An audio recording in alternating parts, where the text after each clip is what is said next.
has a question regarding health care. John? Yes. I'm a small business owner in Freemont, and you ran on cutting spending and repeal Obamacare. My medical just renewed, and it devastated the business.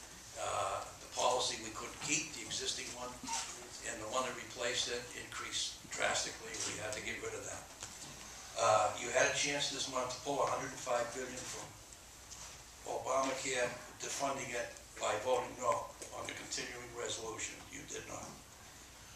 This would have only shut down non-essential government services, and you didn't stand your ground. You now seem to me to be a typical Washington politician.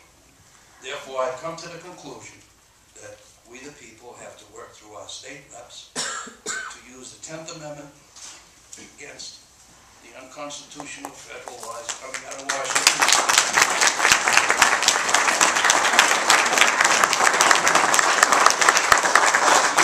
By the use of nullification. Another continuing resolution is coming up.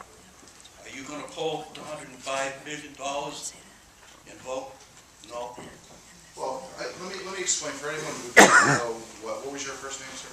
John. John. For anyone that doesn't know what John's talking about, there are some members of Congress who said that they found $105 billion in funding in the health care legislation that the president passed a year ago this week. What I don't think the rest of the country has been told is I've already voted to eliminate that $105 billion. Not once, but several times. I voted originally, I was a co-sponsor of repealing the legislation which passed the House. Secondly, there were two amendments offered by Representative Steve King, pulling out the $105 billion. I voted for both of those amendments, and both amendments passed the House. So we've done this 3 times. In addition, all of that $105 billion is right now in committee hearings in the last 2 weeks and the next 2 weeks, at which point the rest of those components will come to the floor of the House for a vote, and I intend on voting to suspend those dollars. So there are multiple ways that we are trying to eliminate that spending that has been codified in law. The other thing I'll tell you about the majority of that $105 billion, most of it actually is in the out years, starting in 2013 and 2014. So I think it's more, it's not that we differ on policy. I think it's maybe different members have a different approach of how to reduce that 105. But I've voted at least 3 times already to eliminate that $105 billion.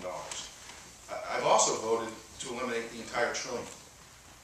Really, that's the most important thing here. If you support, if you don't support the legislation, the goal would be to repeal it and replace it with something that is more consumer and consumer friendly and patient centered.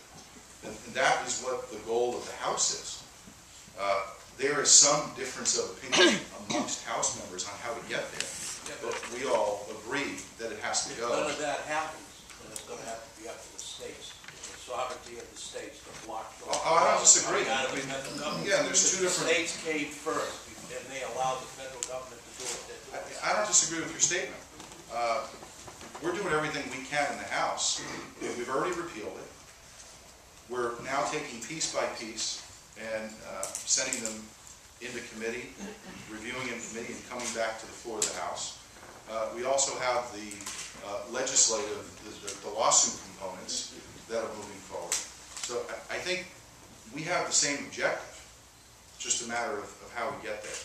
I think we'll get there, but whether the Senate agrees with us is another question. So far, they have not agreed with us. When we sent that first repeal vote over to the Senate, it did not pass the Senate.